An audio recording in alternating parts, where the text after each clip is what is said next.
আসসালামু আলাইকুম। The intelligence investor YouTube চ্যানেলে আপনাদের সবাইকে স্বাগতম। আজকে যে সেক্টরটি নিয়ে দেখাবো সেটা হলো ফার্মাসিউটিক্যাল সেক্টর। ফার্মাসিউটিক্যাল সেক্টরে প্রথমেই চলুন দেখা যাক এসিআই ফর্মুলা, এসিআই এই দুটা স্টকস। এসিআইটা দেখেন এখান থেকে কারেকশন হচ্ছে, আরও একটু কারেকশন হতে পারে। এসিআই ফর্মুলাটা দেখি। এসিআই ফর্মুলাটাই যে এখান থেকে এম আকৃতির একটা প্যাটার্ন হতে পারে, এখান থেকে হয়তো ঘুরে যেতে পারে। এর পরের স্টক এসিআই ফর্মুলার পরে একমি ল্যাব, একমি পেস্টিসাইড দেখে আসি। একমি ল্যাব এখান থেকে ঘুরবে, দেখেন এখান থেকে হয়তো আবার আরেকটা সুইং হতে পারে, সামনের দিকে আগাতে পারে। একমি পেস্টিসাইডটা দেখে আসি। একমি পেস্টিসাইড এই যে এখান থেকে একটু স্লো হয়ে যাচ্ছে, এই যে একটা রেখা আঁকায় দিচ্ছি এই পর্যন্ত, খেয়াল করবেন। এটা নিয়েও কোনো এখন পজিটিভ বার্তা নেই। একমি এরপরে অ্যাক্টিভ ফাইন অ্যাডভেন্ট দেখে আসি। অ্যাক্টিভ ফাইনও এখানে কোনো ট্রেন্ড নেই। অ্যাডভেন্টটা এখান থেকে একটু বাড়তে পারে। দেখেন অ্যাডভেন্ট এখান থেকে এই যে 1670 এই পর্যন্ত একটা ট্রেন্ড নিতে পারে, তাহলে অ্যাডভেন্টের অবস্থা মোটামুটি ভালো। এরপরে এএফসি অ্যাগ্রো, এমবি ফার্মা দেখে আসি।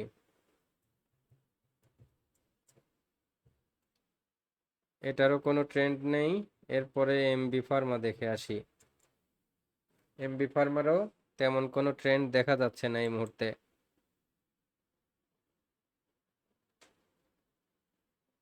Asiatic lab, Beacon pharma, Bex pharma এই কয়টা দেখে আসি। এশিয়াটিক ল্যাব এখান থেকে কারেকশন হওয়ার সম্ভাবনাই বেশি, এই শেয়ারগুলোর দিকে আর যায়েন না। বিকন ফার্মাটা দেখে আসি।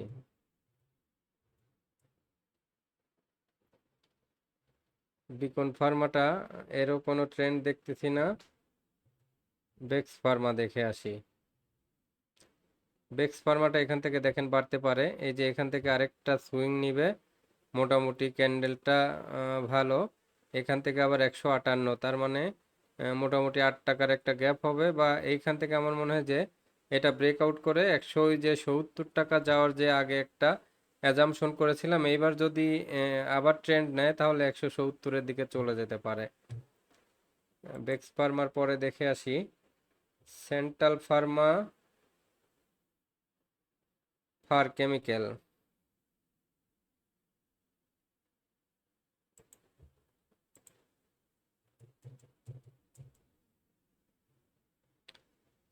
সেন্ট্রাল ফার্মা এখান থেকে একটু বাড়তে পারে। ফার কেমিক্যালটা দেখে আসি। ফার কেমিক্যালে যে বাড়ার পরে এই যে এই ক্যান্ডেলটা ছিল নেগেটিভ, এখান থেকে কারেকশন হচ্ছে, ও আরও একটু কারেকশন হবে এখান থেকে। এরপরে ফার কেমিক্যালের পরে গ্লোবাল হেভি কেমিক্যাল, ইবনে সিনা, আইবিপি এই কটা দেখে আসি।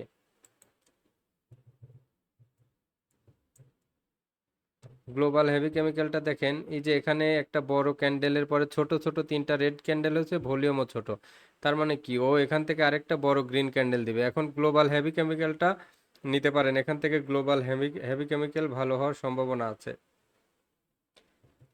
ইবনে সিনা দেখে আসি। ইবনে সিনা কি এখান থেকে এই যে লাস্ট রেঞ্জে আছে, এখান থেকে আবার ইবনে সিনা ঘুরে যাবে। এরপরে আইবিপি দেখে আসি। আইবিপিটার ওপর ট্রেন্ডটা ভালো, আইবিপিটা ধীরে ধীরে বাড়তেছে। আইবিপিটার আপনারা যাদের কাছে আছে হোল্ড করেন।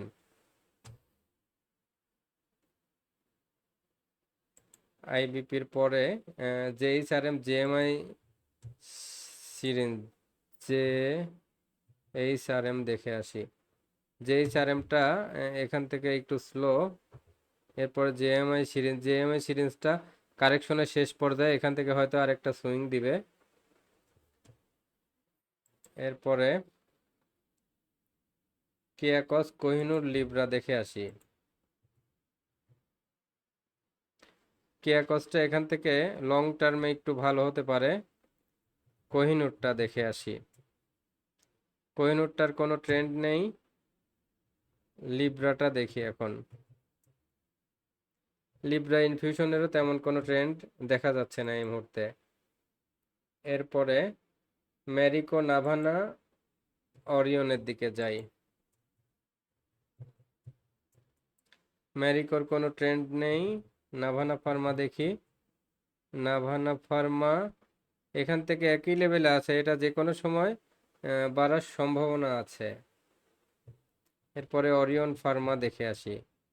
অরিয়ন ইনফিউশন, অরিয়ন ফার্মা এই দুইটা শেয়ারই কারেকশন হলে, এই যে 27-60 লেভেলে আসলে এই শেয়ারটি কালেকশন করবেন। এই শেয়ারটা কিন্তু আগামী 2-3 মাস যদি কেউ পালতে পারেন, লোয়ারে কালেকশন করে, তাইলে কিন্তু এটা একটা ভালো রেট পেতে পারেন, সম্ভাবনা আছে। অরিয়ন ফার্মার পরে চলুন ফার্মাইড দেখে আসি। ফার্মাইডের এবং রেকিট দেখে আসি।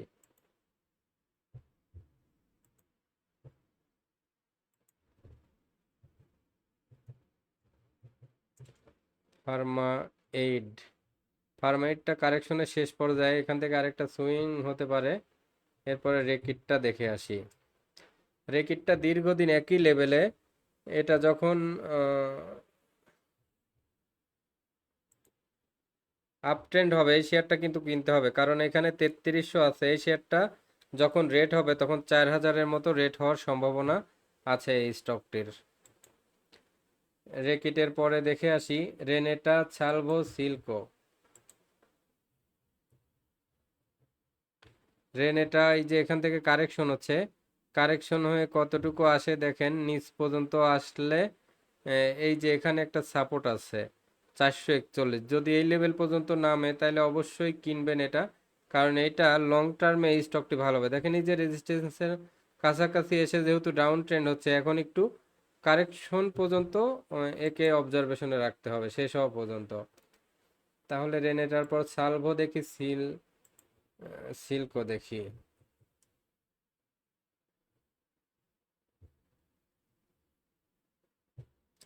সালভোর কোনো ট্রেন্ড নেই। এরপরে সিল্কও দেখি। সিল্কোটা কারেকশন হচ্ছে। এরপরে স্কয়ার ফার্মা, টেকনোডাক, ওয়াটার কেমিক্যাল দেখি, তাহলে শেষ হয়ে যাচ্ছে।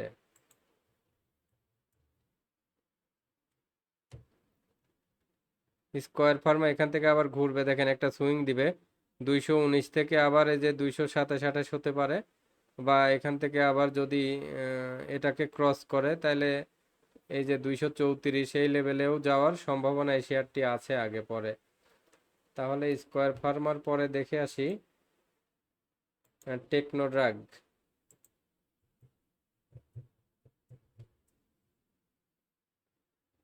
টেকনোডাকটা এই যে এখানে আছে, এটার কন্ডিশন সবচেয়ে ফার্মাসিউটিক্যাল সেক্টরে ভালো, এবং এটা মনে হচ্ছে সামনের দিনে লিড দিবে।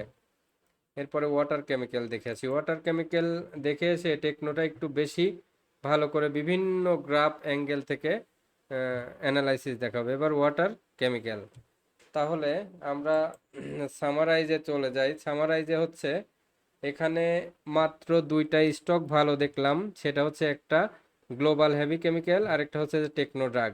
এছাড়া আর কোনো স্টকই আমার কাছে এই মুহূর্তে ভালো মনে হয়নি। আরেকটা হচ্ছে যে একমি ল্যাবটা একটু ভালো হতে পারে। একমি ল্যাবটা এখান থেকে ভালো পজিশনাল একটা ট্রেন্ড নিচ্ছে। এই তাছাড়া মোটামুটি সব অ্যাজ ইউজুয়াল, কোনো ভালো ট্রেন্ড কোথাও দেখা যায়নি। চলুন এবার টেকনোড্রাগের অ্যানালাইসিসটা একটু বেশি করে করি। বিভিন্ন গ্রাফে প্রত্যেকটা চার্টেই দেখবো যে টেকনোড্রাগের কি অবস্থা। এই এই চার্টে দেখেন একটা চিত্র দেখাচ্ছে যে এখানে ছোট কারেকশন নিয়েছে, তাহলে কি এখানে হায়ার হাই তৈরি করেছে, এখানে লোয়ার হাই তৈরি করেছে, এখানে কিন্তু বেশি নামেনি।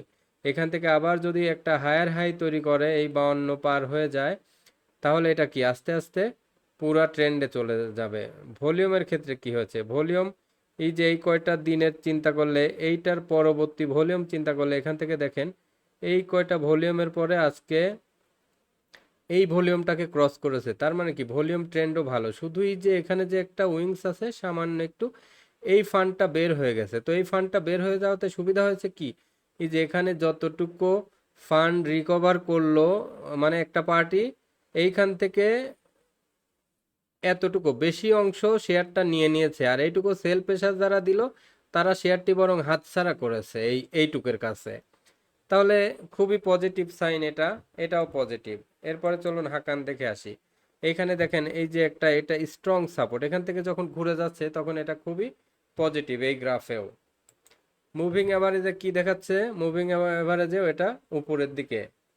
এরপরে এডিএক্সে দেখাচ্ছি, এডিএক্সে দেখেন এখান থেকে নিচের থেকে প্যারাবলিক তৈরি হয়েছে, এটাও পজিটিভ। বলিঞ্জার ব্যান্ডেও দেখেন এটা বেশি কারেকশন হয়নি, অল্প এসে আবার আপ ট্রেন্ডে চলে গেছে, এটাও পজিটিভ। এরপরে দেখেন আরএসআইটা কি, আরএসআইটা যদি ধরেন ট্রেন্ডটা এই যে এখান থেকে এসে আবার আরএসআই ট্রেন্ডটা ঘুরে যাচ্ছে, তার মানে কি আরএসআইটাও পজিটিভ ট্রেন্ডে আছে। এরপরে এখানে এই যে ডাইভারজেন্স কনভারজেন্স আরএসআই যদি দেখেন, সেক্ষেত্রে এই যে স্টসেটিক আরএসআই এটাও কিন্তু পজিটিভ, এই যে এখান থেকে ঘুরতেছে। এখানে কি এটা আবার সুইং নিয়ে উপরের দিকে যাবে, ডাব্লিউ আকৃতির প্যাটার্ন করতেছে। সব গ্রাফই মোটামুটি টেকনোড্রাগের ক্ষেত্রে পজিটিভ, একটা গ্রাফও কিন্তু টেকনোড্রাগের ক্ষেত্রে নেগেটিভ পাওয়া গেল না।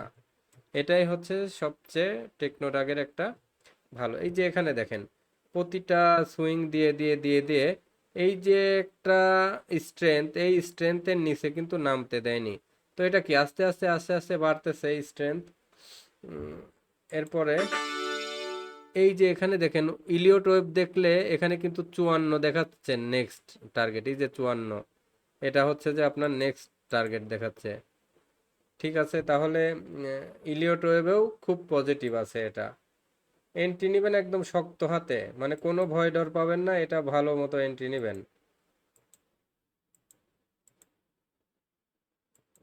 ঠিক আছে, তাহলে সব গ্রাফই টেকনোড্রাগের ক্ষেত্রে পজিটিভ পাওয়া গেছে, এজন্য ফার্মাসিউটিক্যালসে দুইটা স্টক সাজেস্ট করছি। এক number Technodrug, 2 number global heavy chemical. আজকের ভিডিও এ পর্যন্তই। আমার ভিডিওটি যাদের ভালো লাগলো তারা অবশ্যই চ্যানেলটি সাবস্ক্রাইব করবেন, লাইক কমেন্ট শেয়ার করে সাথে থাকবেন। আর এই যে আমার হোয়াটসঅ্যাপ নাম্বার দেখেন 01722202992। যারা কোর্স করতে চান তারা অবশ্যই আমাকে এই নাম্বারে নক করবেন হোয়াটসঅ্যাপে, এবং যারা পোর্টফোলিও ম্যানেজমেন্ট করে নিতে চান তারাও এই নাম্বারে নক করবেন। কিভাবে কি করবেন আমাকে ফোন দিলে বা হোয়াটসঅ্যাপে নক করলে আমি ডিটেলস বলে দিব। শুধুমাত্র এই দুইটা রিজন নিয়ে আমাকে ফোন দিবেন, কোর্সের ব্যাপারে এবং পোর্টফোলিও ম্যানেজমেন্টের ব্যাপারে। আর অন্য কোনো ব্যাপারে জানার থাকলে সেগুলো লিখবেন, কোনো স্টক সম্পর্কে জানার থাকলে হোয়াটসঅ্যাপে লিখবেন, তাতে আমার রিপ্লাই দিতে সুবিধা হয়। অনেকেই তো নক করে, বারবার ফোন দিলে অফিসে ব্যস্ততা থাকে, বিভিন্ন কাজে একটু প্রবলেম হয়। সেক্ষেত্রে আপনারা হোয়াটসঅ্যাপে জাস্ট নোট করবেন, হোয়াটসঅ্যাপে যদি লিখেন এমন কোনো প্রশ্ন নেই যা আমি উত্তর দিব না, কিন্তু সেটা কি 2-3টা প্রশ্নের মধ্যে লিমিট থাকবেন। অনেকেই দেখা যাচ্ছে যে ভাই এই শেয়ারটা কেমন হবে, আমি বলছি যে কিনেন। ভাই কত রেটে কিনবো? এত রেটে। ভাই ক্লোজিং এর শুরুতেই মার্কেট ওপেনের শুরুতেই কিনবো নাকি মার্কেটের মাঝামাঝি কিনবো না আরো দেখবো? আমি বলছি ঠিক আছে একটু দেখে শুনে কিনেন। ভাই কত রেটে তাইলে কিনবো, কারেন্ট প্রাইস বলতে কোনটা বোঝাচ্ছেন? আমি বলছি ভাই মার্কেট রেট যেটা চলবে ওটাতেই কিনেন। ভাই এটা কত যাবে, কত দিন ধরে রাখতে হবে, কত দিনের মধ্যে যাবে? এত প্রশ্ন করলে তো ভাই হবে না। একটা শেয়ার কিনবেন, কিনতে বললে কেনার পরে একটু সময় নিয়ে দেখবেন, প্রশ্ন করবেন, ভাই এই শেয়ারটা কেমন হবে দেখেন তো আপনার কাছে কি মনে হয়। যদি আমি ভালো বলি মনে করে নেবেন যে হ্যাঁ এটা হোল্ড করা যায়, যদি বলি যে না এটা খারাপ তখন আপনি জাজমেন্টে নেবেন আপনি কি করবেন। এই দায়ভারটা কিন্তু আমার না, মানে বাই সেল টোটালি আপনার দায়িত্বে করবেন। আমি হয়তো আমার জাজমেন্ট বলতে পারি, হয়তো অনেক ক্ষেত্রে মিলবে মিলবে না, তবে আমার জাজমেন্ট 80% মিলে, আল্লাহর রহমতে 90% কিছু কিছু ক্ষেত্রে মিলে যাচ্ছে, হয়তো 10% মিলবে না। সেই ক্ষেত্রে ওই 10% আপনাদের জাজমেন্টের মধ্যে নিবেন, সব কিছু আমার উপর ছেড়ে দিবেন না, এটা কখনোই উচিত না। কারণ আমি তো মানে হয় না অনেকে আমার ফেব্রিকেটেড কথা বলতে পারি, কিন্তু আমি একটা জিনিস শিওর থাকবেন, সেটা হচ্ছে যে আমি ফেব্রিকেটেড কোনো কথা বলি না, মার্কেটের ডাটা যা বলে আমি সেই অনুযায়ী কথা বলি। ধরেন আমার কাছে একটা শেয়ার আছে, আমি বলবো যে এই শেয়ারটি অবশ্যই ভালো হবে কিনেন, এরকম বলি না। যদি আমার কাছে শেয়ার থাকেও আমি বলছি খারাপ হবে, যেমন একটা এক্সাম্পল দিই, সান লাইফের ক্ষেত্রে দেখেন, যখন শেয়ারটা 60 টাকা থেকে বলছি 70 গেল, 80 গেল, 86 গেল, তখনও বলছি যে 86 পর্যন্ত আমার কাছে মোটামুটি এটা ডাটা ছাড়া একমাত্র নিউজ নিয়েছিলাম, বারবার বিভিন্ন ভিডিওতে আপনাদের বলেছি। তো 86-তে যেদিন নো ডিভিডেন্ড দিল, ওই দিনও আমাকে বলতেছে ভাই শেয়ারটা ছাইরেন না, এ শেয়ার আমরা রাখবো। পরে দেখলাম যে ওই দিনই শেয়ারটা যে পার্টি নিচে মোটামুটি মারছে, 81-তে আসছে। আমাদের তো কেনা ছিল, আমার বেসিক্যালি কেনা ছিল 79-তে। তার মানে দফায় দফায় কিনেছি বেচেছি, লাস্ট যেটা কেনা ছিল 79-তে। তার মানে কি লাভের শেয়ার যখন 79-র নিচেও পরে 76, 73, ও 76-এ, হ্যাঁ 73-এ চলে আসলো। একটা সময় 67-তে যখন নামলো, তখন কিন্তু শেয়ারটায় মোটামুটি ভালো লস হয়ে গেল। লস হলো, লসটা কি করব এখন? আমি কিন্তু ডিসিশন দিলাম, শেয়ারটা যেহেতু বেশি লস হয়ে গেছে, এখন ছাড়ার দরকার নাই। 65-তে যেদিন আসলো সেই দিন বললাম যে শেয়ারটা আপনারা অ্যাভারেজ করেন, এই শেয়ার আবার আপনাদের কেনা রেঞ্জে 85, 86, 78, 76, 80 লেভেলে যাবে। সো 76 আমি আপনাদের 78 টার্গেট দিয়েছিলাম, খুব খেয়াল করে দেখবেন। এবার 65-তে শেয়ার কিনলে 78-এ গেলে কিন্তু অ্যাভারেজ করতে পারলে সবারই ভালো মতো উল্টা প্রফিট নিয়ে বের হয়ে যায়। আমি কি করলাম, অ্যাভারেজ করে কস্টিং নামায় নিয়ে আসলাম প্রায় 71-এ। এরপরে যেদিন 73, 74 গেল, আমি কিন্তু শেয়ারটা সেল করে দিলাম। এবং তারপরেও আমি বলেছি যে শেয়ারটি 78, 80 এইদিকে যেতে পারে, এবং শেয়ারটি তাই গেছে। কে কি ডিসিশন নিয়েছেন? আমি যে ধরেন একটা মিস ইনফরমেশনের জন্য লুকোচুরি করা, ভাই এটা কি হবে, এটা আরো বাড়বে, এটা এই করেন ওই করেন, এরকম বলিনি। আমি টোটালি ক্রিস্টাল ক্লিয়ার যা হবে ডাটা দেখে যখন যা তাই বলেছি। তো সেভাবে প্রতিটা স্টকের ক্ষেত্রেই বলি। এই জন্য ক্রিস্টাল ক্লিয়ার ডাটা দেখে যা তাই বলি। এটা কিন্তু আমার কোনো ইয়ে না, মার্কেট যে ডিরেকশন দিচ্ছে সেই ডিরেকশনটা জাস্ট আমি মার্কেট ডিরেকশন অ্যানালাইসিস জানি, এ ব্যাপারে মোটামুটি আমার এক্সপার্টিস আছে। এজন্য আমি আমার ডাটা থেকে অ্যাজাম্পশন করতেছি জাস্ট, কিন্তু আমি বলতেছি না যে এক্স্যাক্টলি এখানেই যাবে, 100% যাবে, এটা কিন্তু কখনো হয় না। মার্কেটে সবসময় আনসার্টেনিটি থাকে, সেই সব আনসার্টেনিটি মেইনটেন করে আপনারা আপনাদের জাজমেন্ট দিয়ে বিচার করে সব কথা, কেন একজনকে গুরু মানবেন? কখনো কাউকে গুরু মানতে যাবেন না। প্রাথমিকভাবে ধরে নেবেন যে আমি কিচ্ছু জানি না। আমি যে এই যে এতগুলো অ্যানালাইসিস করি, ইয়ে করি, প্রাথমিকভাবে ধরেই নেবেন যে আমি কিচ্ছু জানি না। আমি শেয়ার বাজার সম্পর্কে যা বলি টোটালি মানে মন গড়া কিছু কথা বলি, হঠাৎ মিলে যায়, তাই হয়তো মানে ভালো কিছু আপনারা চোখে দেখছেন। প্রথম জাজমেন্ট আগে নেগেটিভলি নেবেন, তারপরে যখন দেখবেন যে না আমার কথাগুলো মিলছে, এই এই জায়গায় মিলছে, আস্তে আস্তে প্র্যাকটিস করবেন। হ্যাঁ এই কথা এইভাবে বলে উনি, এইভাবে বলে, এইটা এইভাবে বলে, এটা এই করতে হবে ওই করতে হবে, এভাবে আস্তে আস্তে নিজের সাথে আমার সাথে আমার ভিডিওর সাথে মাইন্ডটাকে, মাইন্ডসেট সাইকোলজি যখন অ্যাডজাস্ট করে নেবেন, এরপরে দেখবেন মার্কেট আপনাকে কি ফাঁকি দিচ্ছে, ওইটুকুও যখন অ্যাডজাস্ট করে নেবেন, তখন আপনিও এক্সপার্ট হয়ে যাবেন। আপনাদের সাথে সাথে আমিও এক্সপার্ট হয়ে যাব। আমি আপনাদের নিয়েই পথ চলতে চাই।